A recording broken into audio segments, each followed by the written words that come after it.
persepsi masyarakat bahwa jamaah salafi ini tidak mengkultuskan Rasulullah dan Ahlul Bait, anti selawatan, bahkan dilarang untuk berziarah ke kubur Rasulullah. Padahal slogan mereka itu kan kembali kepada Al-Quran dan hadis yang sahih. Tapi kenapa tidak mengkultuskan Rasulullah dan Ahlul Bait? Mungkin perlu diluruskan terlebih dahulu. Ya, ini sebenarnya kalau bisa kita katakan ini fitnah sebenarnya untuk dakwah salafi. Ketika ada yang mengatakan dakwah salafi ini tidak mengkultuskan Rasulullah. Padahal mereka tadi dari sisi definisi pun sudah jelaskan mereka itu orang yang mengikuti caranya baginda Rasul. Mereka membuktikan cintanya kepada baginda Rasul itu dengan pembuktian amalnya. Qul in kuntum tuhibbunallah fattabi'uni. Katakan kepada mereka, wahai Muhammad, kalau sekiranya mereka mencintai Allah, mencintai Rasul, maka mereka harus mengikuti Rasulullah. Kalau kata Imam Hasan Al-Basri, ini ayatul ibtila, ayat ujian, ayat cobaan. Anda menguji cinta seseorang itu cukup dengan membuktikan dia itu mengikuti Rasul atau tidak. Kalau ada orang mengatakan, aku mengikuti Rasul, ya, aku mencintai Rasul, kemudian tidak mengikuti petunjuk Rasul, itu dipertanyakan cintanya apa? Kullun yadda'i wislan bilaila. Semua orang mengatakan, semua anak muda itu mengatakan, saya punya hubungan dengan si Laila. Lu galak lu ke si Laila, lu nak hubungan dengan si Laila. Waktu ditanyakan si Laila, rupanya si Lailanya enggak tahu, Pak. Tahu je, dia itu siapa? Kita tidak dikenali.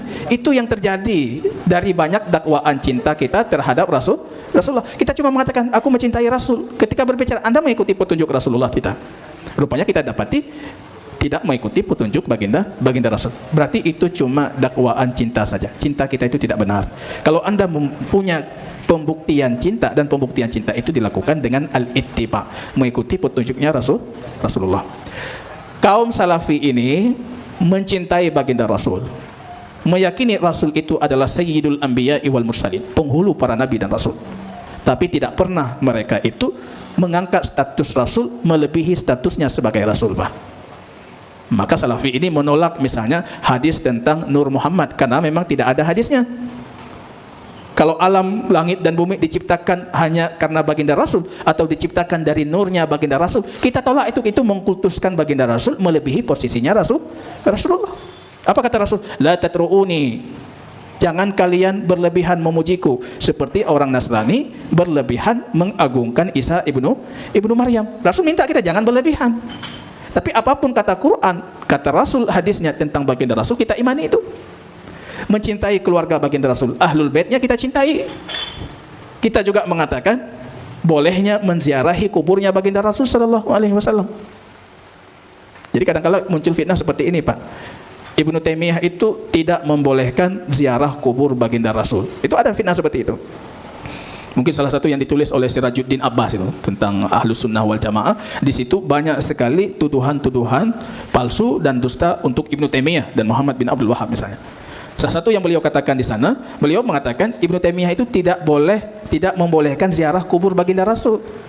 Padahal kalau kita baca di Majmu' Fatawa, kitabnya Ibnu Taimiyah, justru beliau membolehkan.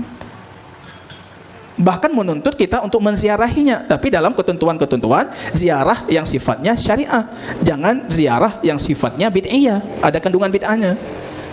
Anda pergi ke Madinah khusus untuk ziarah baginda Rasul, kuburnya, ini salah berdasarkan hadis. Karena kata hadis, la tasyuddur rihal illa li hadhil masjid. Jangan kamu melakukan perjalanan jauh kecuali hanya untuk 3 masjid.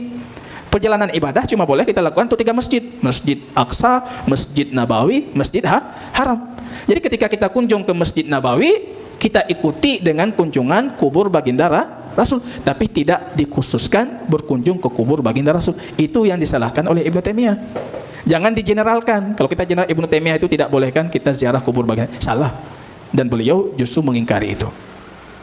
Jadi kita lihat kalau dalam perihal mencintai Rasul, mencintai Ahlu Bait baginda Rasul, ada kelompok yang ekstrim kanan, ada kelompok yang ekstrim kiri. Ada kelompok Syiah yang menjadikan anak keturunan baginda Rasul itu di atas segalanya. Mereka wali-wali Allah, mereka bisa mendapatkan ilmu gaib, mereka bisa ini, mereka bisa itu. Artinya itu ranah-ranah ketuhanan diberikan untuk ahli baitnya baginda Rasul. Ada kelompok yang kiri namanya Nawasib. Sekte Nawasib ini memerangi ahli baitnya baginda Rasul. Ahlus Sunnah tidak, Ahlus Sunnah di tengah. Tidak berlebihan, tapi tidak pernah mengurangi haknya Ahlul Bait ataupun haknya baginda Rasul sallallahu alaihi wasallam.